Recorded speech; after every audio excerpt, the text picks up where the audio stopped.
Well, good morning. Great to be in St. Lucie County. There's a lot of stuff going on here.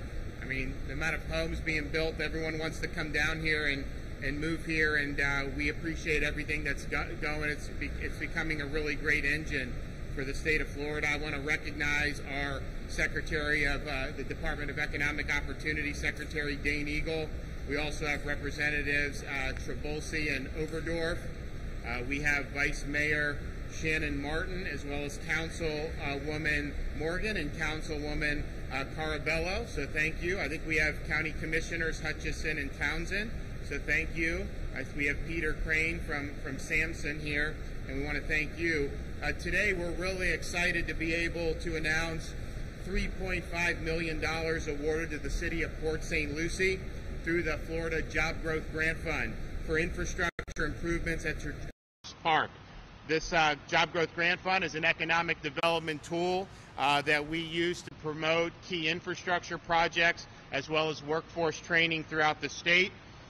Last year for the 2020-21, I vetoed a lot of money out of the budget because we were uncertain with what was going to happen with the economy, so I vetoed the entire Job Growth Grant Fund. It was one of my things, but I said everyone's got to share. So we are doing that. We're in great shape now with the budget, so we're able to not only do Job Growth Grant Fund, we actually got additional money to be able to do. So we are doing this project because we think that this is going to end up helping to create, I think, between direct, probably about 5,000 jobs, right? So it's really significant. The city will be able to build infrastructure to support development within the park, including road, water, sewer improvements. Upon completion, Tradition Commerce Park will provide more than 10 million square feet of medical, industrial, retail, education, and commercial space. The improvements made at the Commerce Park through this Job Growth Grant Fund will also bring new businesses to the area and yielding a number of jobs, and many of them high-paying jobs. We're already home, as you see, coming in, Cleveland Clinic, Kaiser University, there's more coming. I know Tradition, they're going to build a lot of homes here. There's a lot of demand to do that. You also saw some of the apartments that are being put up. So we think that St. Lucie is an important part of Florida. We just did $5.6 million in 2021 through the Community Development Block Grant Program for St. Lucie County. And this is just one of potentially additional projects in this part of the state and throughout the state. We've got a total of $74 million that we're going to be committing through the Job Growth Grant Fund and really trying to spur key infrastructure, job training, making sure that Florida continues to be strong economically. And I think what you're seeing, look at what's happened with us over the last year and a half. We've had 14 consecutive months of private sector job growth. Our unemployment rate's been less than the national average for about a year now, even though we got whacked in March and April of 2020 with the theme parks and all this other stuff suspending operations. And so we've had a big decline in unemployment. Last month report from June, we did about 60,000 private sector jobs. You know, we don't get our portion of the state number right now. I know they did the national number, but we anticipate adding more private sector jobs in July when that comes out, and we feel like we've got good momentum. We've been outperforming the national average in areas related to tourism. You look at the hotel demand, it's strong. Traveler spending. Some of our airports for this time of year have never done better historically, and so we've really been an engine. Of course, we're open. You know, we want people to be free to choose to work and to run their businesses and have their kids in school.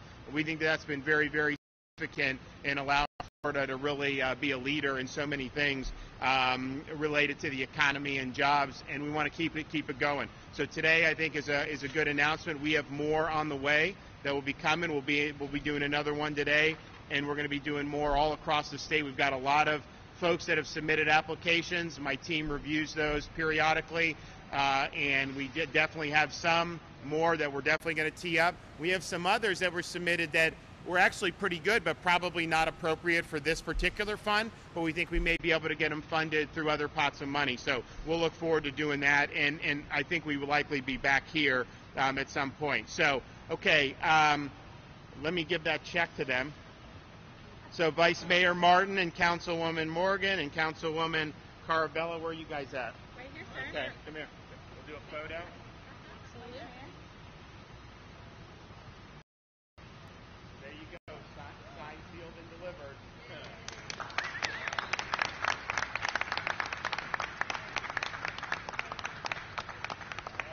It's all you. Yep, of course. Sure, Wells Fargo will take it. Yep.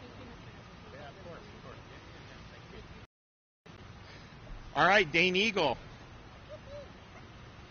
Well, I want to thank the governor for prioritizing the Job Growth Grant Fund, making it one of his priorities this past session, $74 million. It's a lot of money, but it's all going towards job growth, infrastructure, and workforce. And thank you to the House and the Senate, Representatives Trabulsi and Overdorf behind us for obviously making that a priority on their list as well.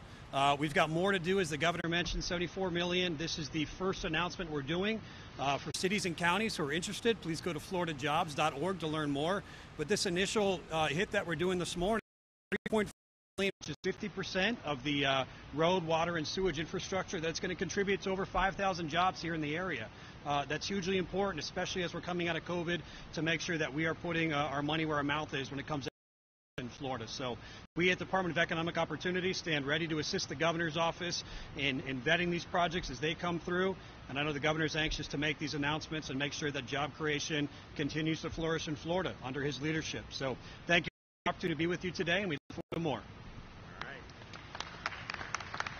All right, Vice Mayor Martin.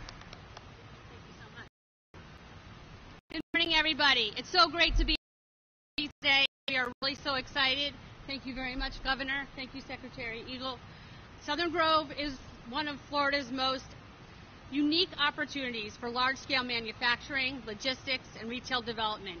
It has the largest swath of development of ready land in all of South Florida that fronts 4 miles of Interstate 90 with interchanges in Tradition Parkway and Becker Road. And you're here today in Southern Grove, which is projected to bring 16,000 jobs from interchange to interchange, including our hospital medical district, home of Cleveland Clinic, and our jobs corridor. This is our jobs corridor, and we're so proud of it. And back in 2018, the initial Florida Job Growth Grant was awarded to Port St. Lucie and provided $3 million towards construction of Tom Mackey Boulevard, the road you came in on today, and Trade Center Drive. And this roadway provided access to 38 acres for City Electric Supply, home of TAMCO, where we're here today, this manufacturing facility. And TAMCO was able to retain 210 jobs and will continue to create another 50 jobs in manufacturing, which are high wage. So since that time, we've leveraged our state's investment to attract additional economic development to our area, including a 240,000 square foot FedEx facility and a 430,000 square foot Cheney Brothers facility, and with more in development. And so the city really appreciates the state's continued investment in our jobs corridor and creating employment opportunities for Port St. Lucie residents and the Treasure Coast as well. And we'd like to thank our incredible legislative delegation, Senator Gail Harrell, Representative Trabulsi, and Representative Overdorf, for being such great leaders in our community. And Secretary Dane Eagle again, and especially you, our Governor, for all you've done. We also like to thank Enterprise Florida, the Sansone Group, Engineering, Design, and Construction, who designed the site, and our Economic Development Council. So thank you very much again. We appreciate you. Yeah, thank you.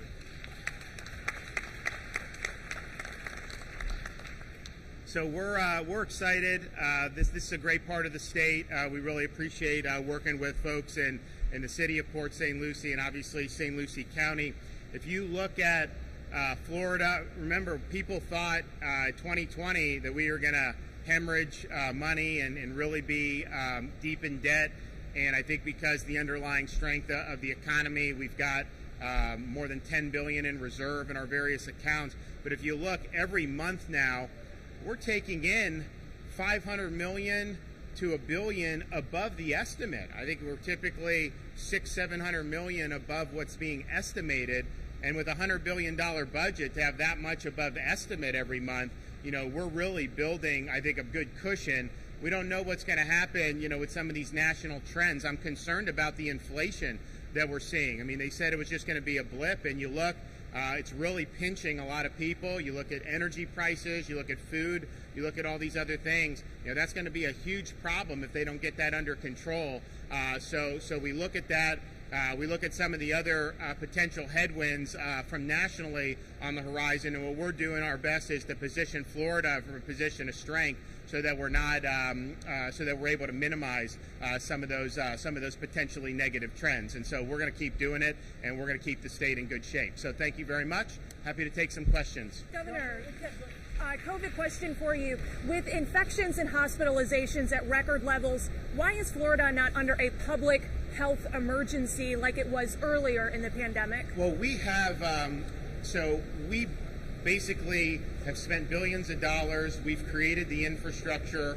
Obviously, we did a massive vaccination drive with our seniors first, yielding almost 4 million seniors that have been vaccinated. We have close to 80% of everybody above the age of 50 in Florida has received a shot.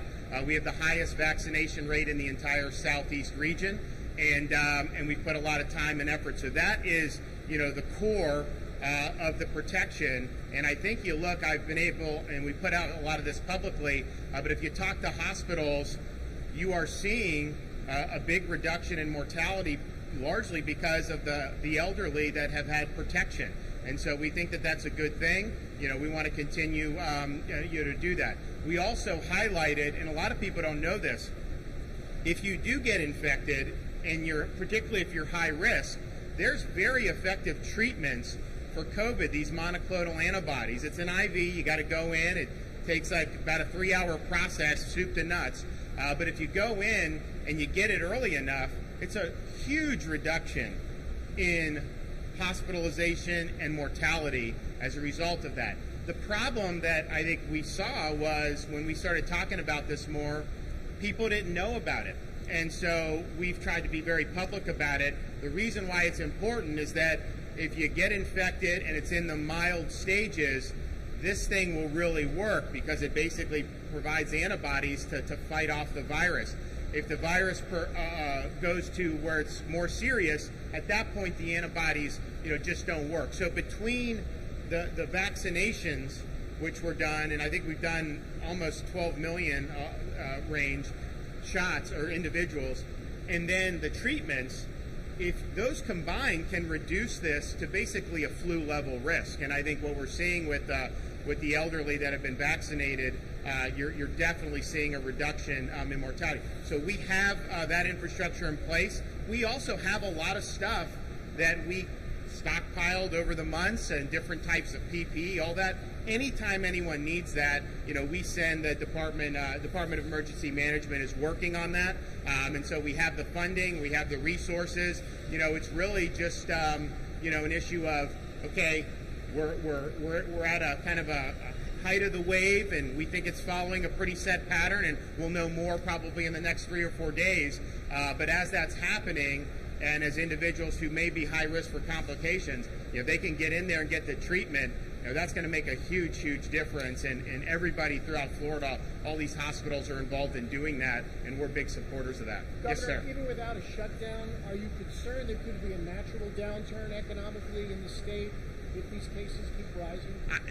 Well, you tell me. If you go look around. So, you know, I talk to people around the state. How are things going? And they say things are humming. And I think it's because, you know, look, I get the cases, and I'm not saying you shouldn't report on that. Obviously, when the cases rise, they rise. There's clearly higher prevalence in the summer in Florida than in the spring. We know that. And there will be higher prevalence in January than there will be in September here. And there will be higher prevalence next summer than there will be next May. So we know that. That's a pretty consistent pattern. But I think that because so many people have either been vaccinated or have recovered naturally and do have immunity, you know, I think folks are making their own individual risk determinations. I think most folks, including me, you know, my view is, look, I got the shot, you know, I got to do my job and live life, and I think a lot of people are doing that. So if you look, hotels are doing very well, businesses are doing very well, and I think you're going to continue to see that. And I also think that, you know, what's going to happen is we obviously have protected people's livelihoods, which is very, very important. You know, one of the things that really irks me about people that want to shut down is you can't show me where that's actually worked, number one, and number two, it hurts people. It hurts their livelihoods. It hurts their ability to put food on the table for their family. It hurts family-owned businesses. Obviously, when you start talking about schools, we led on that last year. That's a huge problem if you're not letting kids go to school. So that is really important, and quite frankly, I think that's one of the reasons why you got people looking to buy homes in Tradition and all these other places. So I think that people understand, and I've always said this, you have some politicians that say, I am going to eliminate the virus, I will defeat it. Unfortunately, government can't just end it. You know, we still have 1918 flu floating around, so it's something that, you know, if government could just end it, then people wouldn't even need to get the treatment, or because you could just end it, right? You can't. So we knew this is something that you're gonna have to live with. That's why we work so hard to provide this, particularly for our elderly, for the protection of the vaccinations. But I think people understand that, and I think that's how most people are going. That's why things are continuing to move along in Florida. These waves ebb and flow.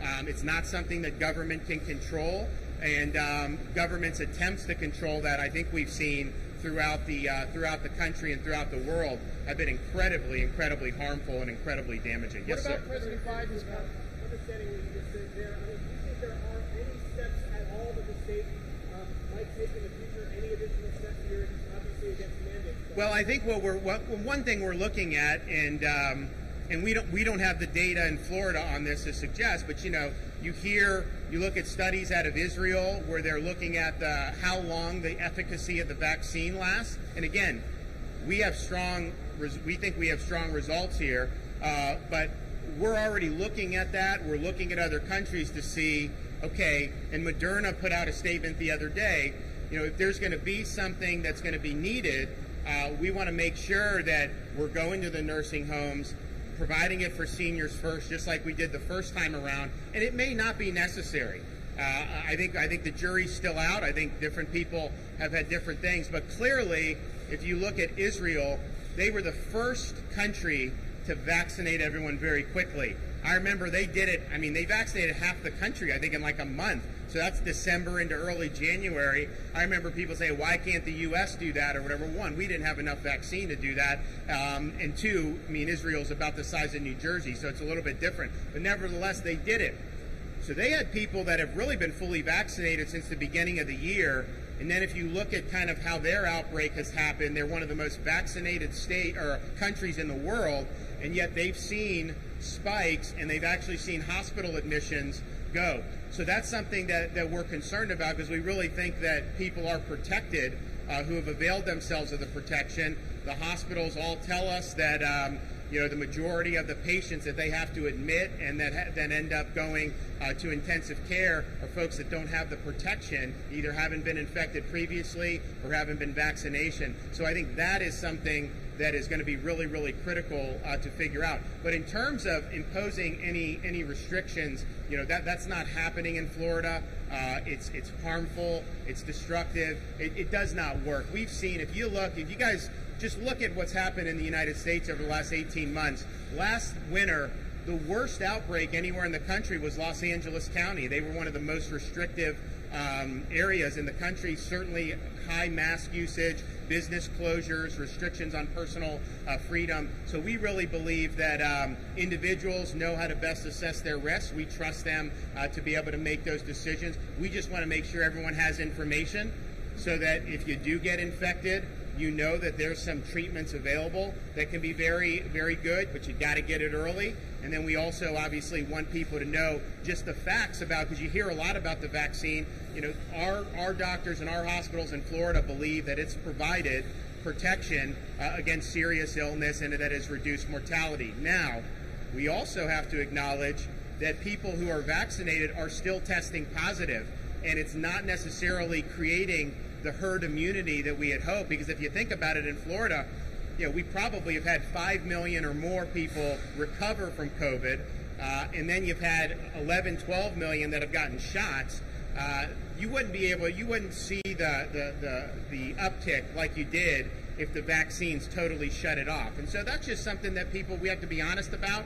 But in terms of protecting against severe outcomes, all of our hospitals and all the physicians, they believe it's been very positive, and they believe that some of the patients that have presented themselves, particularly higher risk, had they not been vaccinated, they think that the disease would have progressed much worse. So we're going to continue doing that and continue in providing whatever help we can. Okay, thanks everybody. We appreciate it. President Biden's remark about Governor who?